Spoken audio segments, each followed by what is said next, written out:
This is your one and only 𝙊𝙪𝙩𝙧𝙤 with your daily dose of video goodness, and welcome back to another exciting Atlas video. Today we're going to cover the basics of blueprints. Let's get to it. Okay, so I have a bunch of blueprints spawned in here, and what we're going to talk about first is the crafting cost, because that may be confusing to some people. I know it was confusing to me at first. So we have the basic common blueprint here, just wants the normal crafting cost. So it wants 22 fiber, 6 of any metal, and 4 of any wood. It doesn't matter. And then you can craft it up. However, we have ones like this that say, 4 times or 2 times or 3 times whatever number of the resource. And when it's saying that, that means it wants, for example, this one wants 4 different types of fiber at 30 each. And I have a bunch in here as well. We'll take a look because I actually have the resources in here so you can see an example. So you can see with this masterwork metal pick, it wants 4 different types of fiber at 26 a piece. And you can see that it shows that I have 1,000 of 4 different kinds. And then it wants 4 different types of metal at 7 each. So instead of doing like they did with 𝐈𝙪𝙩, where they just want like stupid amounts of resources, 50,000 metal for your whatever it is, your pistol, they have changed it to make it more realistic. So you're taking more kinds of resources at a lower cost. So you can see like 4 kinds of metal at 7 each is super easy to get a hold of. That's super cheap. Okay, so now that we've covered how you craft your blueprints, let's talk about why you want as many of these as you can get your hands on. Blueprints are absolutely amazing, especially the way that they've done them this time around as opposed to the way they are in 𝐈𝙪𝙪. Blueprints have different stats on them, as you can see here. This sail blueprint, you're like, it's just a sail. Yeah, it's better than the sails that you can craft, because if you take a look at it, it has increased durability, which means it has increased hit points compared to the one that you can craft. It also has increased acceleration, so it's going to go faster than your normal handling sail. It also has a sail effective angle, which means it's going to cover more of that circumference, so it's going to catch more wind at a better angle. And it's just all around good. If we take a look at the pickaxe here, it actually only has a few modifiers on it. It has weapon damage is increased and it has durability, but it's a tool, so that's to be expected. However, the armors, they've done the armors in the style of the ARPG style, where armors are going to affect a lot more stats now and are going to be part of your character build. As you can see, this armor has fortitude on it, stamina, intelligence, and it also increases your speed. Now it has the basic armor stuff, the hypothermic and the hypothermic insulation, of course, and it has durability, which I'm sure is higher than the base, and it has an armor value on it, which I'm sure is higher than the base as well.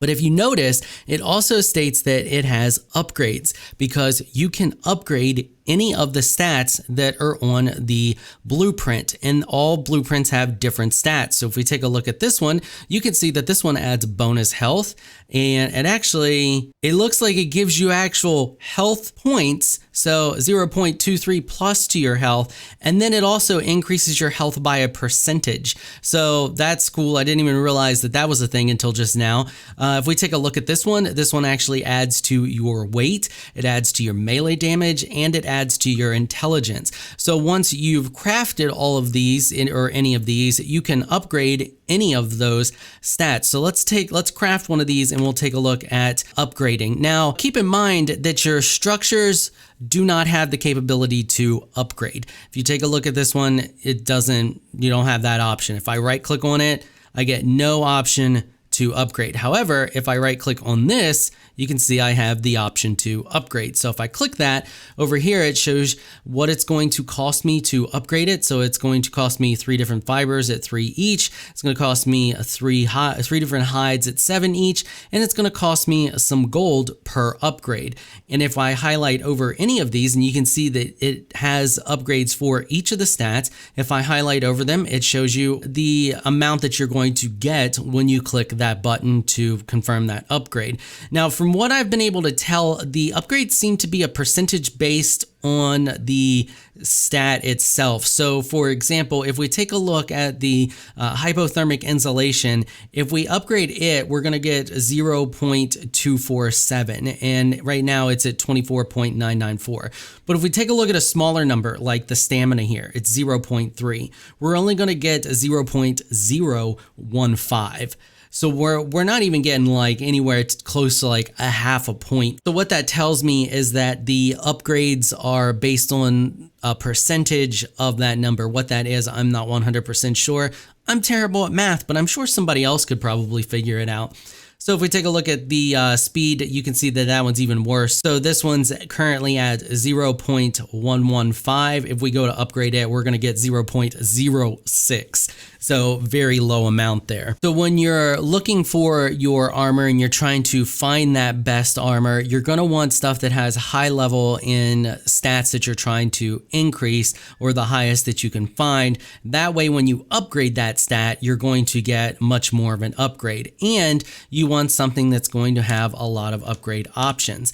If we take a look at the different ones here, so this one has a max of 15 upgrades total. This one has a max of 12, and this one has a max of 17.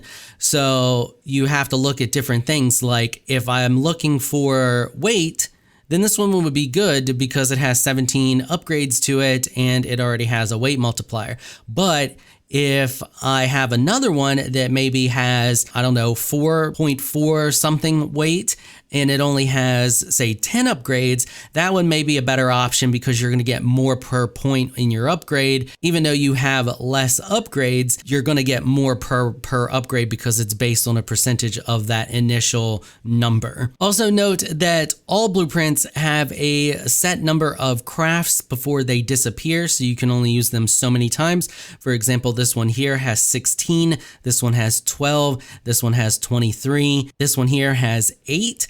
And it seems to be random from what I can tell, but the higher level ones seem to come with a lot less at random, if that makes sense. So say like it may be capped at like 5 max. I don't know. I've gotten, I think 3 max on some of these. Like what's this one? Yeah, like this one's got 3 crafts to it. I haven't used that one. I've used this one once. So I think this one had 3, but I had this pistol here that I created. It only had 1 craft on it. So I don't know 100% sure how that works out. I'll know more once the dev kit is released, but just keep in mind that the higher level ones are probably going to have less crafts on them, so less uses. Okay, so let's take a look at actually upgrading something now. So I'm going to pop a bunch of these resources over here into my inventory, and we'll take a look at upgrading this chest piece here. Another thing that I want to point out is it's actually more expensive to upgrade higher quality blueprints than it is your common blueprints. Common blueprints can be upgraded, which is actually really good and makes them actually worth using. Not only do you get a little bit of an increase, like for example, this one has increased weapon damage on it, but I can also upgrade that to further increase that. Now it's only got 8 upgrades, but that's still better than the, your normal crafted pickaxe. So if we take a look here, you can see that my first upgrade is only going to cost me 1 gold. However, if we go over here and we go to upgrade this journeyman hide shirt, you can see that my first is going to cost me 4 gold. So it's a lot more expensive to upgrade the higher level blueprints. If we take a look at the pistol here, you can see that my first upgrade on it is going to cost me 232 gold, and that is for mythical, which I'm pretty sure is the highest that you can get. So the higher level it is, the more it's going to cost you to upgrade it. But we're going to go with this one here. We're going to upgrade this one. So we're going to upgrade, let's just do stamina. It doesn't really matter. I just want to show you what happens when you do upgrade it. So we upgrade it and you can see that the cost went up. It's now going to cost me 6 gold to upgrade it again. So let's go ahead and we'll upgrade it again. And you also notice that the cost is going up as well. So our cost here went up. We're now looking at 5 times on fiber. The last one was 4, and it's going to cost me 8 gold.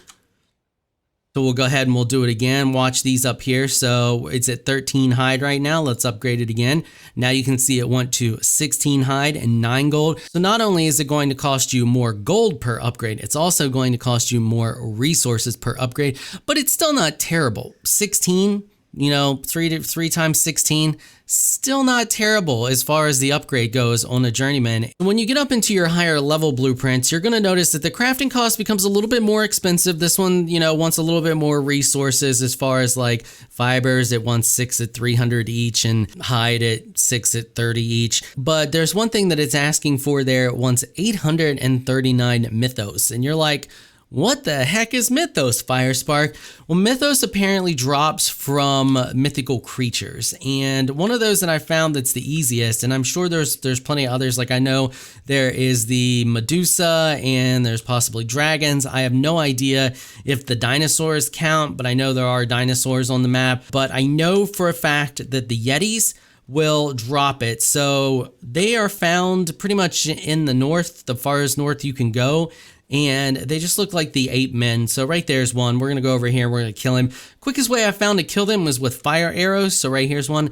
They take a beating otherwise. So we're going to shoot this one with a little bit of fire action here. He's going to come running at us. And we're just going to run away. He can't hurt me, but I just want to show you how you could kill them if you wanted to. We'll just make sure he stays lit on fire because fire is really strong. And then once you've killed him, then you're going to let the fire dissipate, because if you touch it, you will light on fire. You're going to go up, you're going to hit F to get into the inventory, and you're going to see here that he dropped 12, or she, sorry, dropped 12 mythos. And that's how you can farm those. So like I said, mythical creatures, I know the Yetis, I'm not sure what else at the moment is considered a mythical creature. You're going to have to get out there and just murder a bunch of things and figure it out for yourself. Okay, I think that pretty much covers everything, but just in case for those who may be confused about what I mean when I say different types of resources, if you take a look here, this is cotton, it says resource fibers, and this is bamboo, it says resource fibers. So this is both fibers. It'll work for anything that just wants a set of fibers or some fibers, but because they have different names, bamboo and cotton, these count as two different types when it comes to crafting your blueprints. I just wanted to throw that in there just in case that wasn't self-explanatory to anybody, but I think that pretty much covers everything. Covered how to get mythos. That's the only one that I've noticed that was a strange resource that it was asking for. If you look at the rest of these, I have a bunch of different types here. They all seem to just want your, you know, common generic stuff. It looks like the mythical ones are the only ones that want the mythos stuff. If you're not sure where to get blueprints, you can get them from doing treasure maps, and you can get them from doing the flotsam, the treasure chests that are in the water that you got to jump over and pick up. You can get them from those two places there. I'm not sure other than that where else you can get them. But I think that covers everything. If you have any questions or if I left anything out, let me know in the comments. I'll do my best to answer them. If I left anything out, I'll pin your comment. Before I go, I just want to give a big thank you to 𝐵𝐸 for sponsoring this series and providing me with a server so that I could test all this stuff and teach you all this stuff. If you're looking for a server for you and your friends for Atlas, check out 𝐵𝐸. I'll put a link in the description that will give you a discount. You can get one for like 10 bucks using the discount, and it's about this size here. Depending on how you set your map up, you may or may not have this many islands. And yeah, it's like perfect size for you and a couple of friends to check out this game if you're playing it. All right, that's gonna wrap it up for this episode. If you like what you saw, consider hitting that sub button. I want to give a big thank you to my patrons for making this episode possible. You all are absolutely amazing people. If you would like to join my elite crew of Patreon supporters, please check out the link in the description below. If you enjoyed this video, please leave a comment down below. Let me know what you thought. If you're shy, you don't like the comment, just hit that thumbs up button and show your support. Until next time, thanks for watching.